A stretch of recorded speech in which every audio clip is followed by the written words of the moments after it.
한번 따라하겠습니다. 목마름과 영원한 해갈. 목마름과 영원한 해갈. 이런 제목으로 요한복음 4장 5절로 14절 말씀 중에서 함께 은혜를 나누기로 합니다. 1970년대 제가 국민학교, 초등학교 다닐 때 저희 담임 선생님이 이런 이야기를 하신 적이 있습니다. 너희들이 앞으로 커서 장가가고 시집갈 때 그때쯤 되면 물을 사먹게 된다. 뭐를 사먹어요? 물을 사먹어요. 아니, 수돗물 말고 물을 상점에 가면, 전방에 가면 물을 판다는 거예요. 도저히 이해가 안 돼요. 그때는 아니 무슨 물을 사먹어? 물을 사먹었고 왜 물을 사먹게 된 게 대한민국에 1994년부터 법으로 제정해서 이전에는 물을 돈 주고 팔면 법에 걸리게 돼 있었어요. 왜? 아니 대한민국 천지에 널린 게 물이에요. 개울물 그냥 컵으로 떠서 마십니다. 물 그거 길어다가 밥하면 돼요. 물 아주 좋아요. 수질이 아주 좋았어요. 그래서 우리가 결혼할 때 되면 물을 사먹는다고? 아니 저 사우디아라비아나 이런 중동 지역은 석유 기름값보다도 물값이 더 비싼데 거기는 사먹는 거 이해가 되는데 그랬단 말이에요. 오늘 물 이야기를 좀 하려고 합니다. 처음부터 끝까지 물에 대한 이야기예요. 오늘 사마리아 수가성 우물가에 여인이 등장하는데 이 여인이 어떤 여인인지 무슨 고민거리가 있는지 예수님께서 이 여인을 만나주시는데 만남 이후에 인생의 변화가 있는 그런 내용들을 오늘 살펴보기를 원합니다. 앞절에 우리가 공독 안 했지만 3절, 4절에 보니까 이렇게 기록하고 있습니다. 유대를 떠나사 다시 갈릴리로 가실새 사마리아를 통과하여야 하겠는지라. 여기 보니까요. 예수님과 예수님의 제자들이 이스라엘 땅 남쪽 유다 지방에서 저 북쪽 갈릴리 지방을 향해서 가려고 하는데 갈릴리를 가려면 중간 지역이 있어요. 중부 지역이 사마리아 지역입니다. 이 사마리아 지역을 유대인들은 가기 싫어한 거예요. 왜 싫어하냐면 사마리아 사람들과 유대 사람들은 원수지간. 어떤 원수냐? 철천지 원수지간. 한두 해 사이가 나쁜 게 아니라 역사적으로 보면 옛날 솔로몬 시대에 솔로몬이 죽고 난 다음에 주전 921년 이 이스라엘 사람들이 나라가 누적이 났어요. 우리 한민족하고 똑같아요. 38선이 딱 그어져가지고 북쪽에는 이스라엘 왕국이 들어섰고 남쪽에는 유다 왕국이 들어섰어요. 그때부터 시작해가지고 여러분 좀 조짐이 보이기 시작했어요. 이후에 세월이 지나서 이스라엘 백성들이 하나님 말씀 안 들으니까 주전 721년 아수르 제국이 북쪽 이스라엘 왕국을 쳐들어와서 멸망했어요. 사마리아는 도시 이름이에요.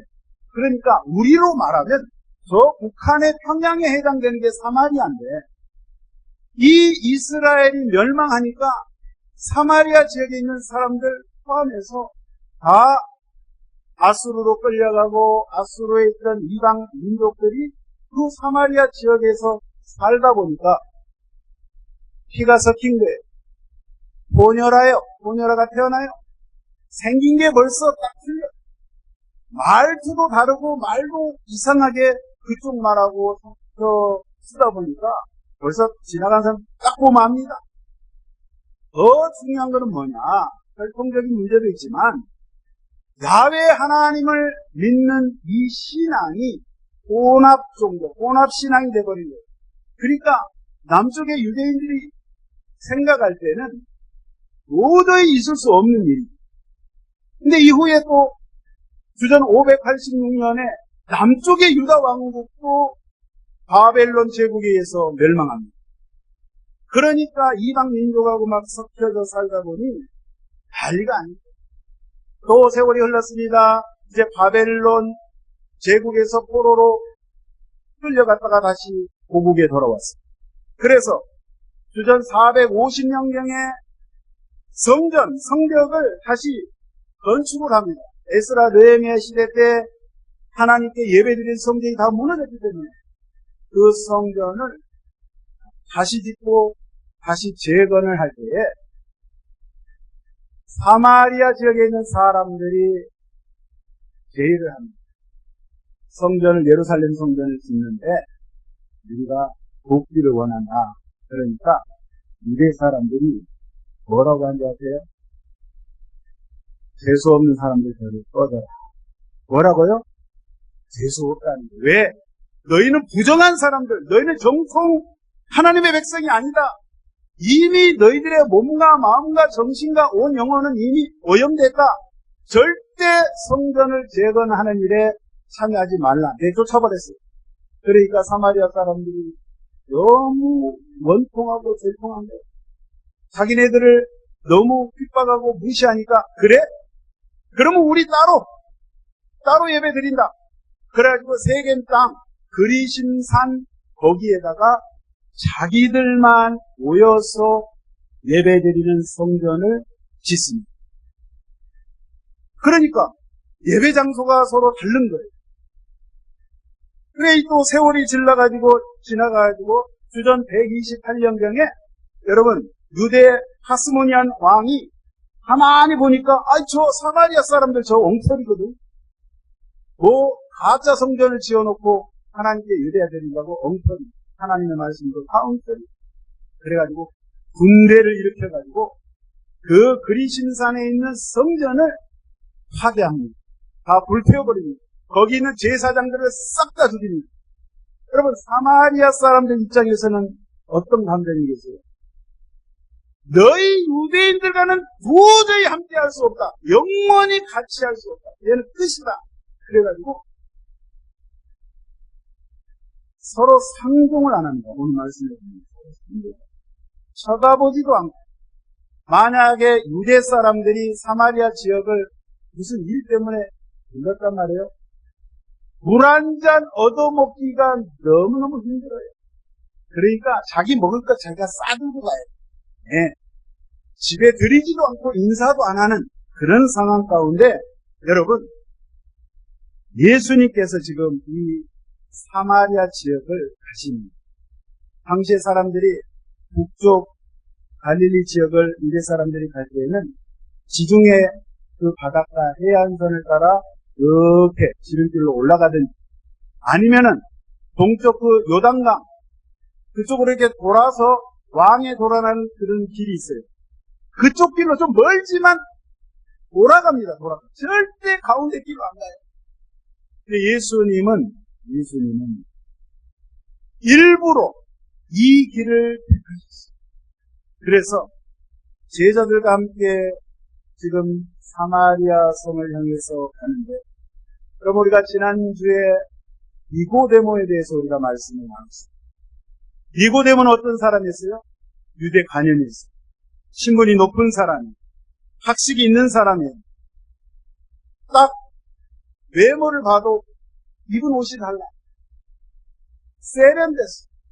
배운 게 많으니까 교양이 막 찰찰 넘쳐. 근데 그는 예수님에 대한 그 소문을 듣고 정말 진리의 갈급함을 느껴서 예수님을 직접 밤에 몰래 찾아옵니다. 그래서 예수님을 만난 뒤로 니고데모가 엄청난 변화가 있어요. 근데 오늘 이 사마리아 우물가의 이 여인은 니고데모하고는 완전히 또 반대예요.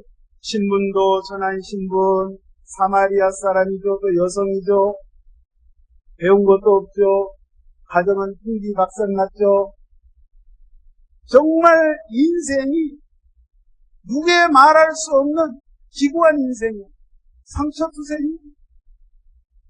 그 사마리아 여인을 예수님께서는 미리 아시고 내가 이 사마리아 여인을 만나야겠다.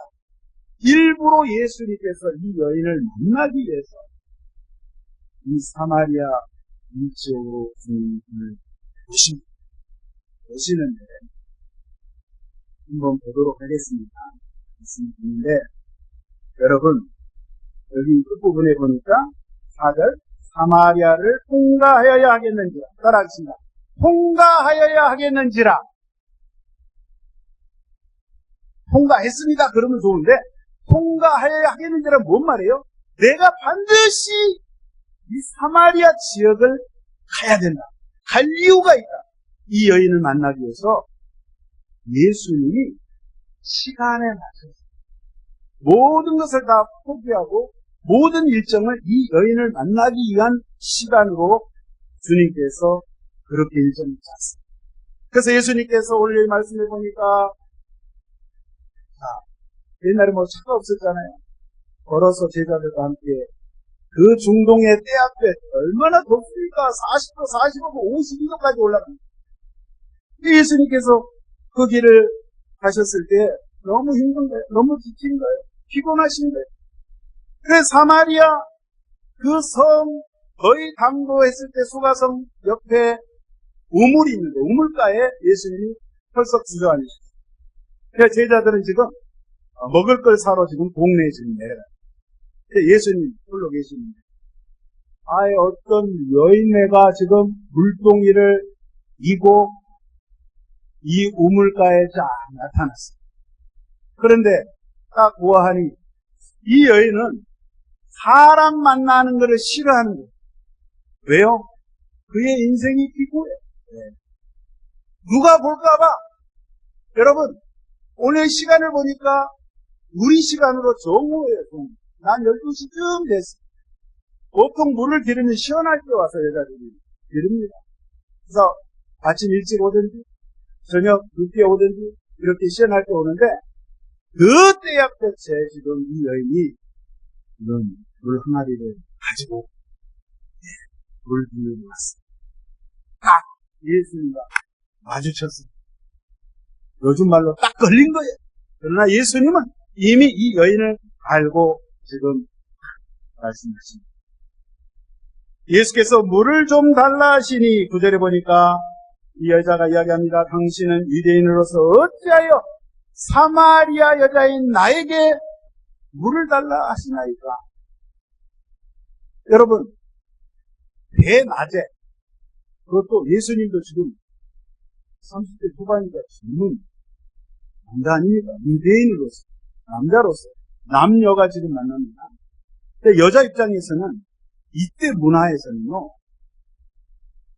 남성 중심의 아주 지극히 남성 중심의 사회야.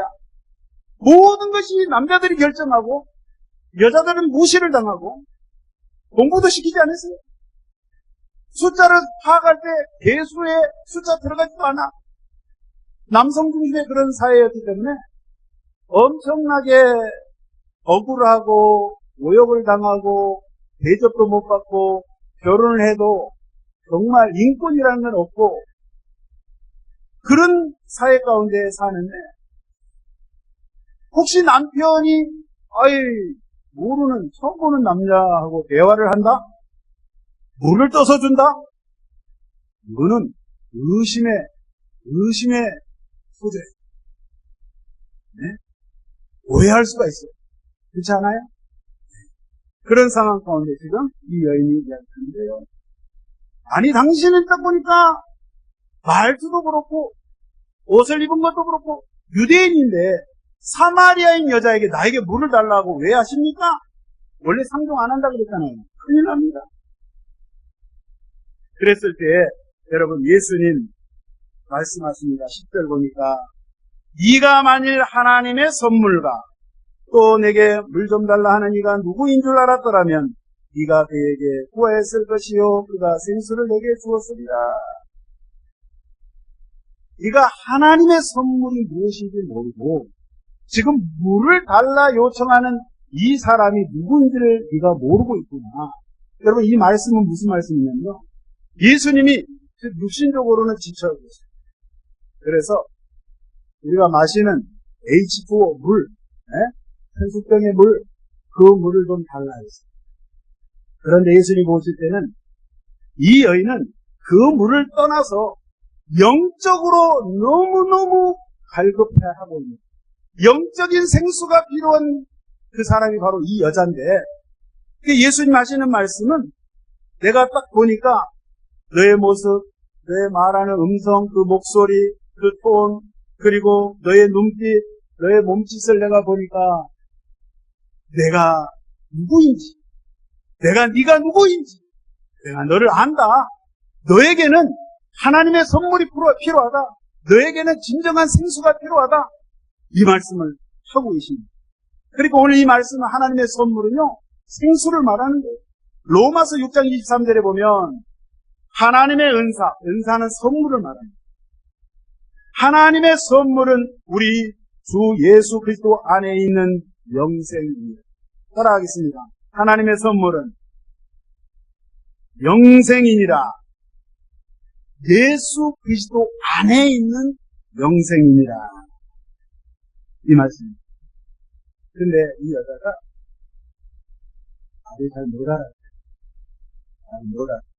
못 알아듣는데, 처음에 물 이야기를 했는데 생수 이야기를 한단 말이에요. 그러니까 아까는 처음에 예수님에 대한 태도가 당신이라고 예수님에 대해서 당신 유대 남자 이러다가 조금 보통 사람하고 좀 다른 것 같아요.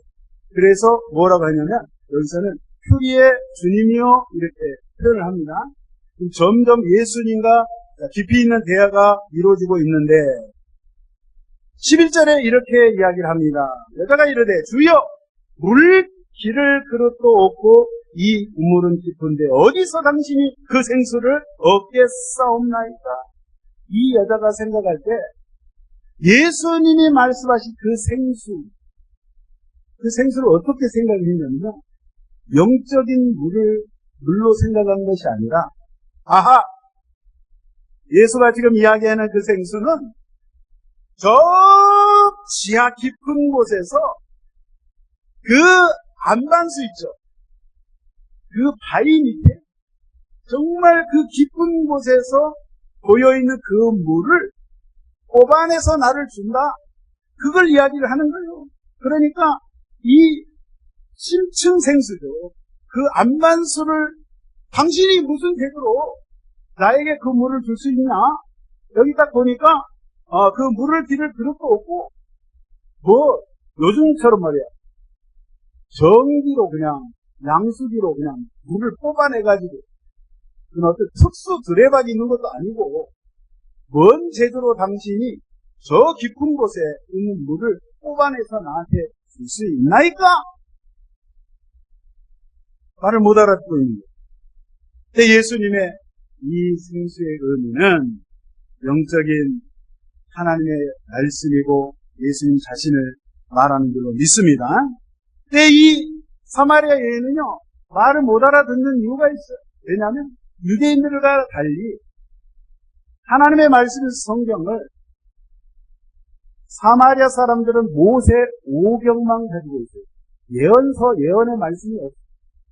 창세기, 출애굽기, 레위기, 민수기 이 5권의 모세 오경의 책만 가지고 있으니까 선지자들, 예언자들이 과거에 어떻게 하나님의 말씀을 이 토라의 오경의 말씀을 풀어서 이스라엘 백성들에게 설명했는지를 들어본 적이 없어요. 그러다 보니까 이해를 못하는 거예요. 여러분, 이미 이사야서와 예레미야서의 그 선지자들을 통해서 생수가 무엇인지 이미 말씀하고 계십니다. 이사야 51장 1절에 저와 여러분이 너무나도 잘 아는 말씀. 오호라 너희 모든 목마른 자들아 물로 나오라. 돈 없는 자도 오라. 너희는 와서 사 먹되 돈 없이 값없이 와서 포도주와 젖을 사라. 예레미야 2장 13절에도 이렇게 말씀합니다. 내 백성이 2가지 악을 행하였나니 곧 그들이 생수에 그는 데는 나를 버린 것과 스스로 웅덩이를 판 것인데 그것은 그 물을 거두지 못할 터진 웅덩이들입니다. 생수의 근원이 누구라고요? 온 우주 만물을 창조하신 야훼 하나님. 생수의 근원이 하나님이시죠. 우리 예수님이 어떤 분이에요? 우리 예수님은 말씀 되신 하나님이 이 육체를 입으시고 이 땅에 오신 하나님이시죠. 생명수 되시는, 생수 되신 그 하나님이 육체를 입고 이 땅에 오신 하나님이 바로 예수님이세요. 아멘이십니까?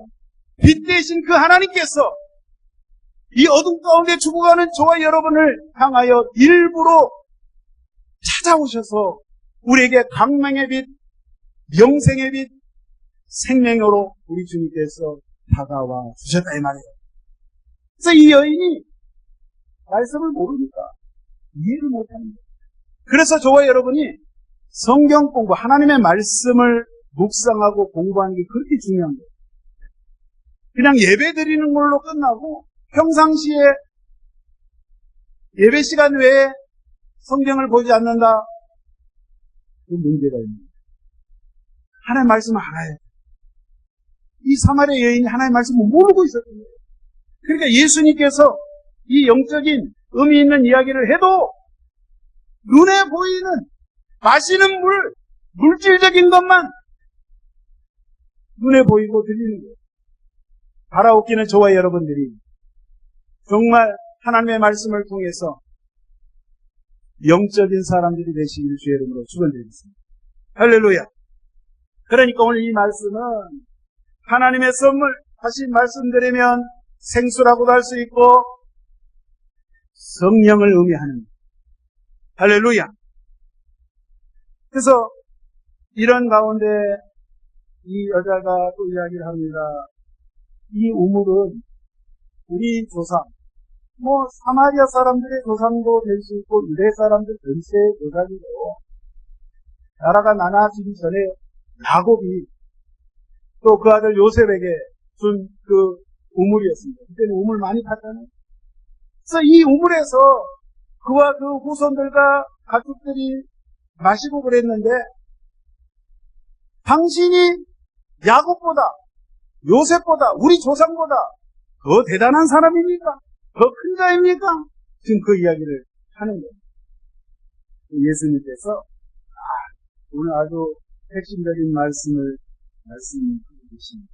뭐라고 말씀하세요? 3절에 예수께서 대답하여 이르시되 이 물을 마시는 자, 내가 주는 물, 그 물을 마시는 자는 다시 이 우물물은 마시면 목이 마르지만 내가 주는 물을 마시는 자는 영원히 목마르지 아니하리니 내가 주는 물은 그 속에서 영생하도록 솟아나는 샘물이 되리라. 할렐루야. 예수님은 우물을 따로 가지고 계시는 거예요. 예수님은 말씀의 우물을 따로 가지고 계십니다. 사람 눈에는 보이지 않는, 세상 사람 눈에는 보이지 않는 그리스도를 영접한 자, 그리스도 예수를 인정한 자, 그의 말씀을 듣고 그의 말씀을 지키는 자에게는 그 생수가 보이는 줄로 믿습니다. 할렐루야. 그 영의 눈이 깜짝해요. 그래서 그 물을 받게 되면, 그 예수를 알게 되면 한 번 예수를 만난 자 더 이상 갈급함이 없다. 세상의 우물, 세상이 주는 물은 죄악의 염분이 가득해서 마시면 마실수록 계속해서 갈증이 나는 거예요. 여러분, 솔로몬, 그와 여러분이 잘 아는 솔로몬 왕, 처음에는 하나님 말씀대로 살았다가 그가 하나님의 은혜를 받고 하늘의 지혜를 솔로몬에게 주시는 엄청난 복을 받았는데, 이 사람이 살다 보니까 여러분 왕으로서 그 휘황찬란한 그 정말 호사스러운 그 궁궐에 함께 사는 여자가 1000명이에요. 1000명. 그러다 보니까 모든 생각이 다 육적이고 세상적이고 마귀적인 그러한 세상의 쾌락을 쫓아서 그가 살았습니다. 살다 보니까 여러분 어떻게 되실 솔로몬이 그 말년에 너무 공고한 거예요. 그의 영혼이 너무너무 공고한 거예요. 이거를 해결할 방법이 없는 거예요. 그래서 너무너무 괴로워해서 전도서의 말씀에 그가 그렇게 고백을 하지 않습니다. 모든 것이 헛되어 바람을 잡는 것과 같도다. 자기가 안 해본 것이에요. 그러나 정말 하나님의 말씀을 알고 난 다음에 철저하게 하나님 앞에 통회하고 눈물로 회개하고 아버지께 말년에 돌아오게 됐는데, 여러분, 제가 중국에 있을 때 중국 서안이라는 데를 멀어요. 옛날 진나라, 중국 진나라 시황제 무덤이 거기 있는데, 그러면 아방궁 들어보셨어요? 아방궁?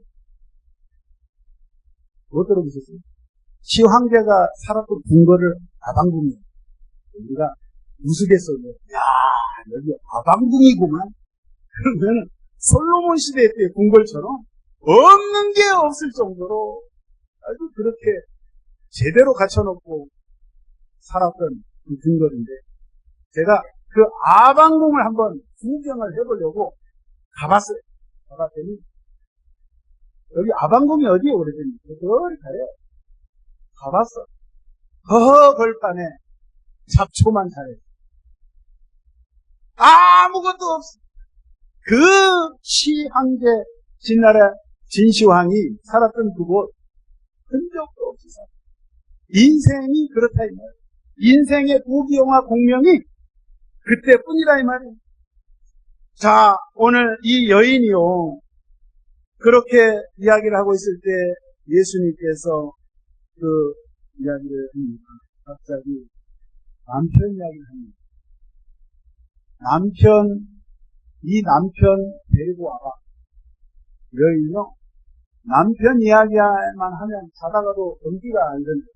왜? 가정적으로 건강한 가정이 아니에요. 정상이 아니에요. 이 이야기만 하면 너무 가슴이 아픈 거예요. 뭐 자세한 내용은 기록되어 있지 않지만 예수님께서 남편 이야기를 합니다. 내 남편을 불러오라. 아이고, 저는 남편이 없습니다. 그래, 네 남편이 없다는 말이 맞다. 네 원래 남편이 5명 있었는데 지금 그 남자도 네 남편이 아니다. 예수님이 정확히 보여주셨어요. 여러분, 이 여자가 배가 세가지고 남편을 다 치웠는지, 아니면은 그때 당시 상황으로는 남편한테 대접받지 못하고 쫓겨났는지, 사별을 했는지, 이혼했는지, 그건 알 수는 없어요. 그러나 누구에게도 이 가정사는 이야기하고 싶지 않아서 이 여자는 우물가에 물 기르는 일 외에는 두문불수, 바깥에 사람 만나기를 싫어해요. 우울증이 온 거예요. 인생이 괴로운 거예요. 그런 가운데 예수님이 정확히 지적을 합니다. 이 여자에게 남편 이야기를 하면서 진정한 남편이 누구인지를 예수님께서 민족적으로, 국가적으로 보면 이때 당시에 이스라엘의 그 신앙, 영적인 상태가요, 이 사마리아 여인과 똑같은 상태. 왜냐하면 진짜 이스라엘 백성들의 진짜 참 남편, 참 신랑은 온 우주 만물을 창조하신 야훼 하나님이신데, 그 참 남편 되신 하나님을 저버리고 세상을 향해서 세상 남편을 찾아갔어요. 그 첫 번째 남편이 이집트, 애굽이었어요. 애굽 제국이었어요. 당대 강성한 제국이었어요. 두 번째 남편이 누구예요? 여러분, 아수르였어요. 아수르 제국이었어요. 세 번째 바벨론 제국, 네 번째 페르시아 제국. 페르시아가 무너지고 그 다음에 헬라 제국. 이 5 남편과 함께 지내왔는데 지금 현재 여전히 이스라엘 백성들이 로마 제국의 통치를 받고 있어요. 그래서 예수님 말씀에 지금 있는 남편, 그 로마 역시 네 남편이 아니다 이 말이에요. 민족적으로는 그 말씀이고, 저와 여러분, 이 사마리아 여인에게 하시는 말씀이 솔로몬도 마찬가지고 저와 여러분에게 하나님의 진리의 말씀이기에 우리 예수님이 진정한 나의 남편 되십니다. 그 예수님을 저버리고 내가 세상의 물질이 나의 남편 같습니다. 세상의 쾌락이, 세상의 명예가, 세상의 모든 것이 나의 남편으로 삼고 살아오지 않았나. 주님은 그것을 지적합니다. 이 세상에 주는 모든 것은 마시면 마실수록, 먹으면 먹을수록 굶주리고 배고프고 계속해서 갈증이 있지만 내가 너희에게 신랑이 되어주러 이 땅에 왔노라. 저와 여러분은 진정한 남편 되신 예수 그리스도 오늘 내 주님과 내 영혼 가운데 모셨습니다. 주님과 함께 살아가야 될 줄 믿습니다. 할렐루야. 요한복음 14장 6절에 예수님 말씀하셨습니다. 내가 곧 길이요 진리요 생명입니다. 예수로 말미암지 않고는 아버지 하나님께로 갈 자가 없습니다. 오직 우리 주 예수 그리스도만이 저와 여러분의 생명수 되심을 믿습니다. 할렐루야. 그래서 저와 여러분은 자꾸 세상적으로 인기를 돌리시고, 제가 요즘 선교사 있을 때도 그러는데 보면 주변에 보면 좀 안타까운 게 많아요. 선교사님이 복음 전하고 지도하고 그래야 되는데 어떤 분이 제가 잘 아는 분, 이름은 말 안 했거든요. 온통 주식이야, 주식. 선교지 와갖고 예수 말씀, 진리의 말씀 선교해야 되는데 주식. 여러분, 주식 코인에 빠지면 영혼이 피폐해져요. 365일 읽어봐야 돼요. 365일 성경 봐야 되는데, 핸드폰에 성경을 봐야 되는데 365일 눈만 뜨면 주식이 올라가면 그 영혼이 피폐해져요. 거기에 족쇄가 되는 거예요. 노예가 되는 거예요. 여러분, 양심에 찔린 분 계십니까? 여러분, 예수를 믿어도 그 기준을 바로 정하십니다. 내가 굶어 죽어도, 내가 경제적으로 어려워도, 내가 지금 망할 것 같아도 첫 번째는 하나님 말씀 중심으로 산다. 내가 새끼 못 먹고 한 끼를 먹어도 내가 오직 하나님의 말씀 중심으로 산다. 여러분, 새로운 결단하시기 바랍니다. 목사님 그런 이야기 하지 마세요. 노후가 걱정돼요. 노후요? 오늘 저녁에 하나님이 부르시면 심장마비로 떠날 사람들이 저와 여러분인데 무슨 노후입니까? 여기 보니까 노후 보장이 잘 돼 있어요. 이 책은. 제가 가진 책은. 확실합니다. 아멘이십니까? 오직 우리 주 예수 그리스도가 확실한 보장이란 말이에요. 확실한 보험이란 말이에요. 믿으시면 큰 소리로 아멘 하십니다. 그래도 그게 아닙니다 하신 분은 안 된다는 말씀. 시대에 맞게, 21세기 시대에 맞게, 저와 여러분이 이 시대는 이 시대에 맞게 신앙생활을 해야 되는데, 과연 저와 여러분의 간증사가 누구냐, 누구? 어떤 신랑, 어떤 남편, 어떤 사람을 지금 보고 있냐는 거예요. 그래서 저와 여러분, 6월이 한 달 또 시작되었습니다. 한 달 또 남은 2026년 남은 기간, 나 영원하신 주님, 나 영원하신 남편, 이분은 변하지 않는 사랑의 주님. 내가 아무리 부족하고, 내가 아무리 죄를 짓고, 내가 아무리 주님을 섭섭하게 해드려도 주님은 여전히 사랑하는 아들아, 사랑하는 딸아, 내가 너를 사랑하노라. 끊임없이 나에게 힘을 주시고, 용기를 주시고, 격려해 주시고, 토닥거려 주시고, 여러 가지 방법으로 한없는 은혜를 주시는 그분만을 여러분 의지하시고 믿고 따라가시기 주의 이름으로 축원드립니다. 6월달 이 한 주간도 말씀 중심으로 결단하시고 나아가시기 위해서 이름으로 부탁드리겠습니다. 기도합니다. 하나님 아버지 고맙고 감사합니다. 아버지 하나님, 죄 많은 저희 인생들 불쌍해져 사마리아 수가성에 아버지 하나님 가정적으로 문제 있었던 그 여인에게 진정한 남편이 되어주시고 진정한 그리스도가 되어주셔서 영생을 허락하신 아버지 하나님, 저희들에게도 하나님 남은 생애 가운데 나머진 주어진 시간 가운데 아버지여 주님과 함께하는 삶 살아가기를 원합니다. 주여 붙잡아 주시옵소서. 영생은 곧 유일하신 하나님 참 하나님과 그가 보내신 자 예수 그리스도를 아는 것이라 했는데 이 말씀 붙잡고 주님을 제대로 알아가기를 소망하며 갈망하며 나갈 수 있는 성도들로 아버지 인도하여 주시옵소서. 맡깁니다. 감사드립니다. 예수님의 이름으로 기도하옵니다.